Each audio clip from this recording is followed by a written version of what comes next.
Today on The Scoop, Vegas's dark secret. City's homeless living in storm drains under the strip. Here's the scoop.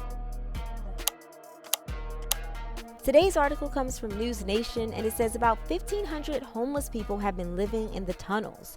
So when you're going to Vegas and you're partying, you're drinking, you're having a good time, you're on Fremont Street or you're on the new strip, you're there for a bridesmaids party, you're there to just turn up. Guess what, guys? There's almost 1,500 people living in the tunnels there. Okay, the Shine a Light Foundation works to get people help. And a HUD report found that homelessness in America rose by 18% in 2024.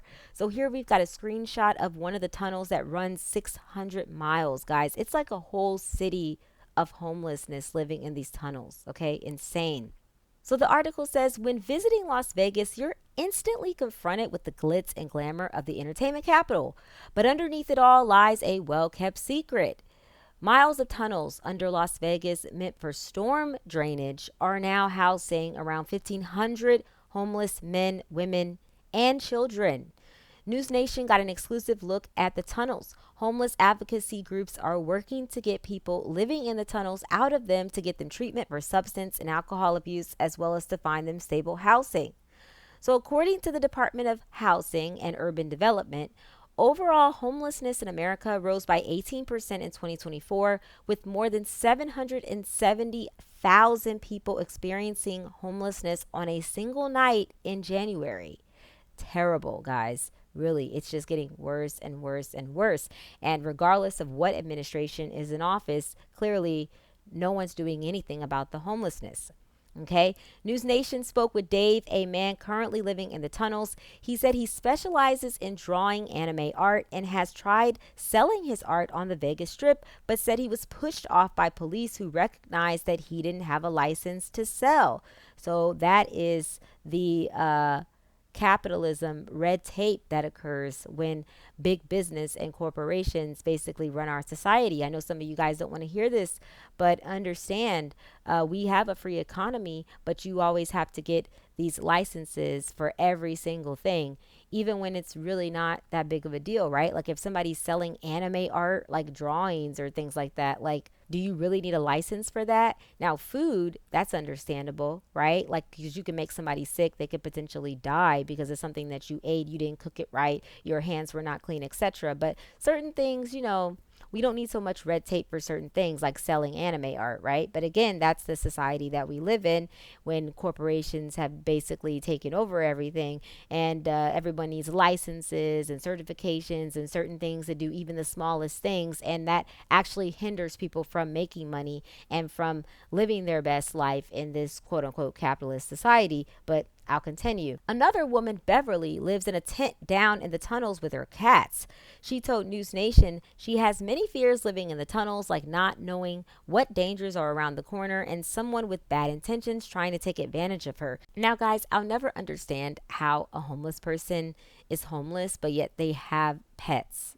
If you guys understand this, how this occurs, because if you can't even take care of yourself, how are you able to take care of a pet? This is a genuine question. I understand you wanting someone, not someone, but wanting something, near you that will make you feel good, that will make you feel warm, like a dog or a cat. I get that, right? Like you want some sort of a companion, even if it is in a pet.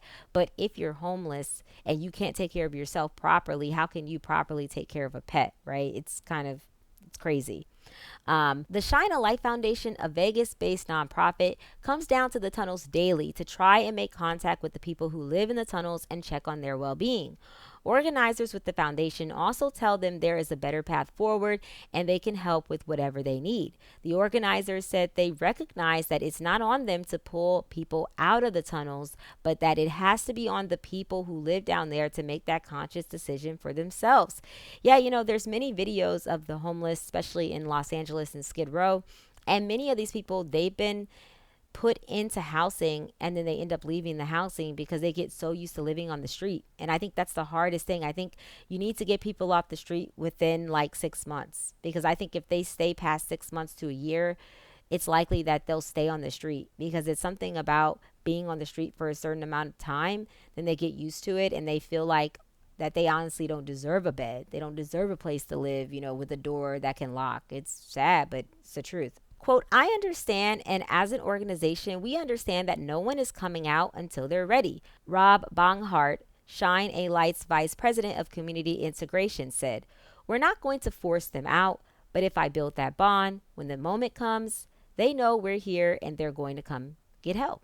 As reported by News Nation affiliate KLAS, another nonprofit organization, Campus for Help, recently broke ground on a facility in Vegas to help the city's homeless. It will have 900 beds and offer things like addiction recovery services and job training. Now, this actually might work in Vegas because Vegas can get very, very hot. It can get up to like 105 degrees in Vegas. Nevada is a desert. And people, that's why they're actually in the tunnels, I think, because it's so hot and they're trying to not die to death from the heat. So a lot of these homeless people, they'll also stay in the parking structures of the malls there. They'll like be in the parking structures because it's shade. It's so hot there. They just have to get away from the heat. So this might work. That these people might actually come into these facilities and stay in these beds, especially on these super hot days. Campus for Hope told News Nation, Campus for Hope will be a trauma-informed, service-rich environment that offers far more than temporary housing.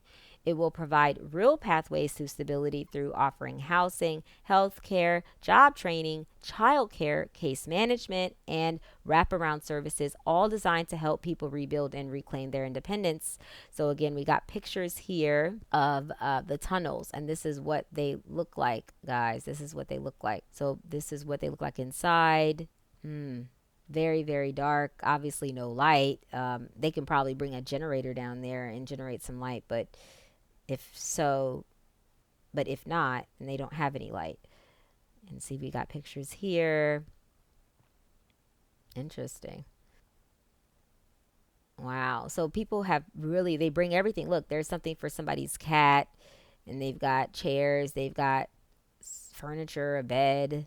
They're living down here, guys. So, what do you think about this story, guys? Have you been to Vegas and seen homeless people going into some of these tunnels? Have you talked to any of these homeless people about their lives or asked them like where they're staying or what's it like being homeless? If you've been to Vegas and seen them, maybe if you've seen them in the parking structures of the malls, what do you think about this? And in your city, let me know below in the comments too. In your city, what's the homeless population looking like? Where are they going? Are they in the woods, or are they under the freeways, under the highways? Are they in tunnels where you live? Let me know in the comments what it's looking like and what your city is trying to do about it, if anything. All right, guys, thank you for listening, and I will see you next time.